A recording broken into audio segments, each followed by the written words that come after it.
resource company to do this for us. We want to share it with everybody. We don't want you to have to go pay for this. It's going to be free. And Peter updated it, so it's up. And how it goes is if there's an issue with the manager, they, and she can't solve it, it goes to the chair. Chair has final call on that. It doesn't go any further. The chair has the final call. He may report what happened, but the particular council doesn't have a say. It stops at the chair. And then it's done. Finished. On to the next. Unless it's a harassment and, Use or anything like Yeah. that, Yeah, because ultimately it's the particular council that is accountable. they are. You've got to be careful when you say it stops at the chair. Yes, yeah. Yeah, no, but we stop it Oh, at the absolutely. chair, Bouchard. Yeah. We're done at that point. Careful from a legal perspective, it's the board Yeah. is accountable. Yeah. So they have to be knowledgeable of what's Yeah. going on Yes. and have to be agreeable to what the Resolution the is, resolution was. Yeah. If it was totally out in the left field, there probably would be some sort of intervention, if you will, Yeah. with the chair, not with the store manager or with the employee. There has to be that separation. But you're right, ultimately it's the board that has the responsibility for those issues. But that's why you entrust the people that are in those positions. and you whether have it's the the chair or right the people store in employee. place. So nose is in, so you're informed. Fingers out. Nose is in, fingers out. But that's not to say that the chair can go ahead and hire any manager who's No. a buddy or what, and stick them in there and they're protected for life. You know, there is the annual evaluation of the role and what they're doing to make sure that the person is doing the job that we picked them for, so. Yeah, and that's what I was gonna say, if you hire your manager and they're doing the right job, that's great, but if they're not, That's right. there's a process, just like with any employee, that needs to be taken between the store committee, particular council, and that manager, right? I've also heard, sorry, Nope, that with, this is kind of not, but some managers don't attend because their PC doesn't pay for them to come. And a lot of that is it too, Phil. Yeah. The PC won't pay for managers to come. Something, so everybody can read it, Yeah. because some of the, like, I just hear, it's hearsay, right? Yeah. You know, like, so I don't know them all personally, but maybe if it's on there and everybody can read it, Then they then realize it. they know it'll be there, like, Yeah. for everyone. I think that's a good idea, Sue, so we can put that for the next Phil? one. Yeah. Sue, for the benefit of the group, are there other meetings in the two Ontario regional meetings that store managers get opportunities to come together? Do you want to share that, please? They do. We run regional meetings. We have actually now 4 regions north. Julie, we have your region. She's a regional chair. We have Mary from Dunville. She's a regional chair.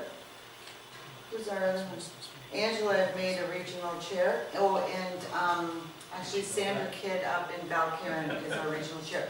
We try to get, I have in our budget placed 2 regional meetings a year per region. That's a lot. Can't make it to all of them. 1 good regional meeting in every location is really of tremendous value to that region. And then when we all come together, twice a year with these meetings. And Richard, you're going to say something about AGA, right? Correct, yeah. So Stand up, Richard.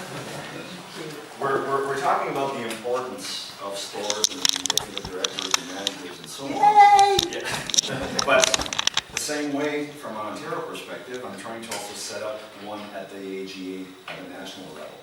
So basically, I'm extending the invitation, Ontario, Quebec, from Victoria on one end to St. John with the other one. So I'm trying to set this up for Wednesday night on the 19th.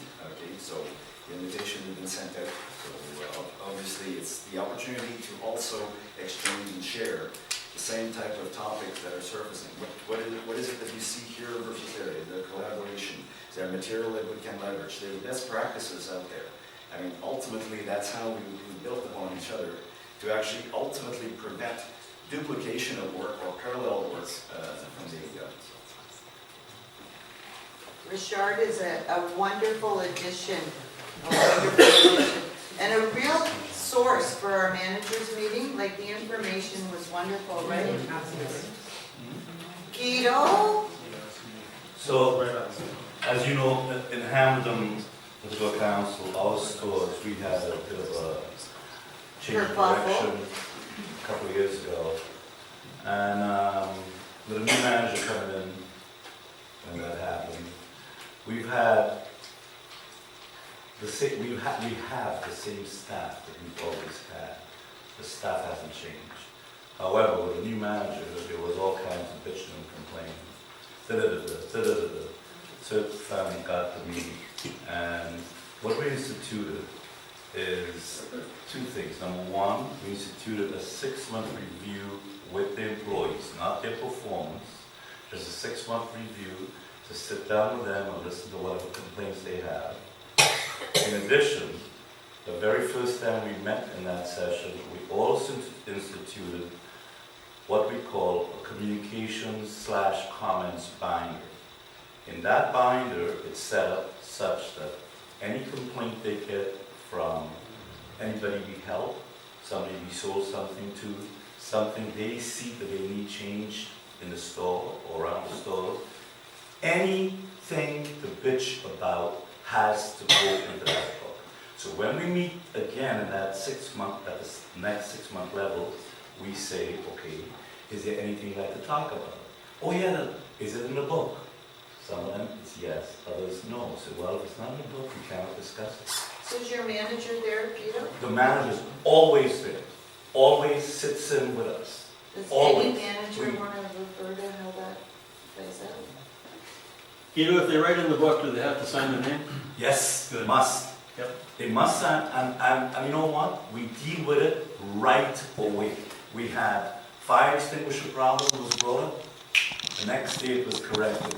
We had a mouse infestation brought up. We called the people that same day to come Guido, in. does that not sound like a manager's job? Well, that's the whole, that's, I'll the- pick- I'll I- pick but that I up. just, Okay, hold on. Roseanne's I started off by saying there is no communication. It's a bitching under here, and they're not telling the manager, right? So now they're forced to tell the manager, fill out the form and put it in the book. They sign it, the manager signs it, and it's taken care of. So that is solved. You only leave the problem that is solved. Okay. Now the smooth. Roseanne is going to respond to all that. I'm gonna respond to that. Stand up. I'm the only person in here who also has a union, so. Just saying. A lot of this that we talked about is health and safety. Okay, so fire extinguishers aren't working, it's health and safety committee should be reporting it, I have to sign off on it. If it's not fixed, I'm in trouble. So I'm ultimately responsible for all of that stuff. Right? And so giving the employees a chance to write a bitch session in a binder And sign it. and sign it. I mean, to me, if an employee has an issue, they should have someone they can go to, and it should be the manager.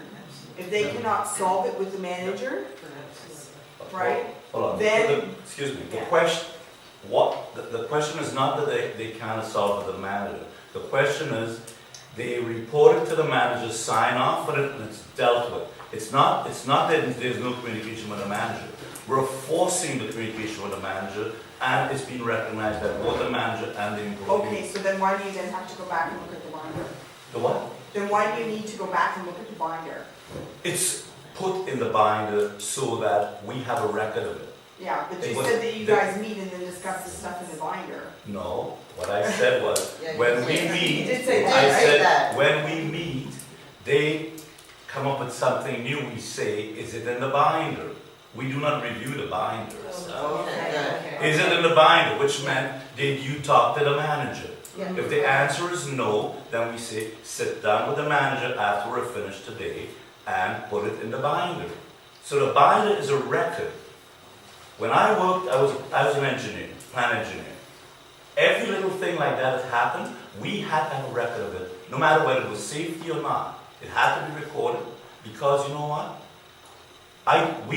Somebody got good at our place, and I had to go what I call kangaroo court, because as you know, under the Industrial Relations Act, you're guilty until proven innocent. It's not the other way Oh, around. no, I had right? Ministry of Labor. So, and, so accident, having yeah. experienced that, I use that knowledge to make sure that we have things covered.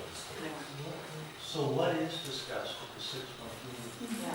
You said that. Whatever Lifestyle is already developed. Right, so whatever else they want to talk about, things that they see they may want to improve, maybe we should have this, maybe we should have that.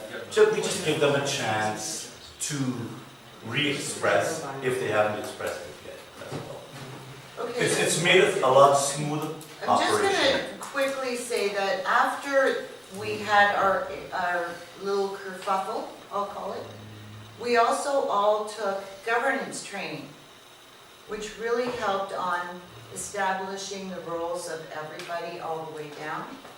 You wanna, actually, you wanted to talk about Mount Everest and, right? Because it's really important that everybody have governance training.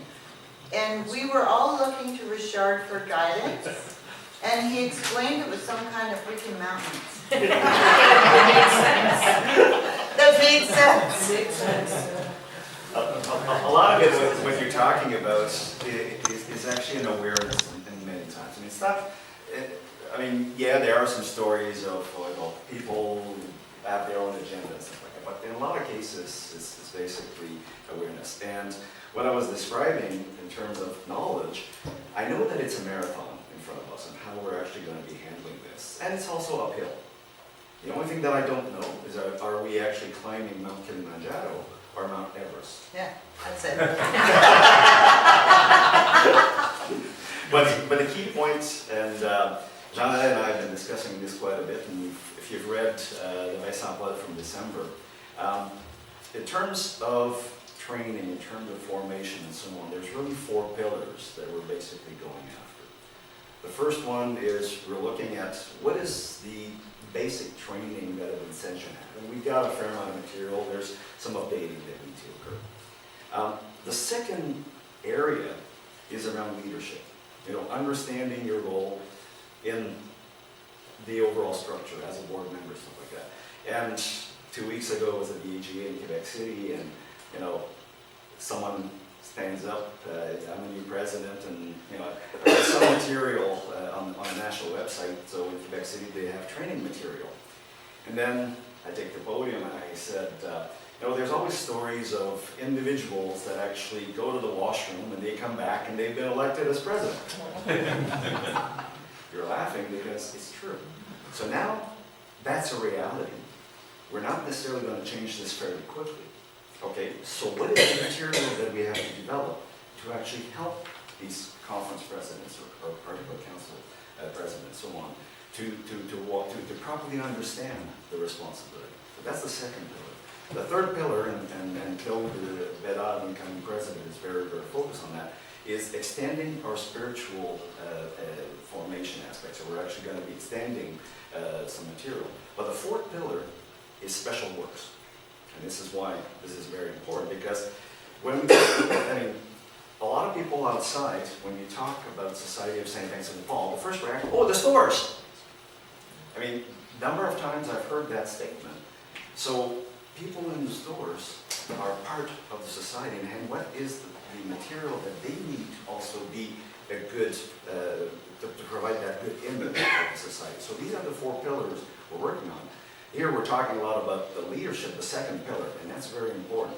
And we're actually developing, we're going to start that with the new board, the Claude coming this year, is developing a leadership track that ultimately would like to roll around the country where people could actually attend. I don't know if it's going to be 2 or 3 sessions a year, where you get people in and understand, okay, well, governance, I'm on a board, okay, I need to get a good baseline in terms of finance. Oh, I didn't know about health and safety, like understanding that responsibility.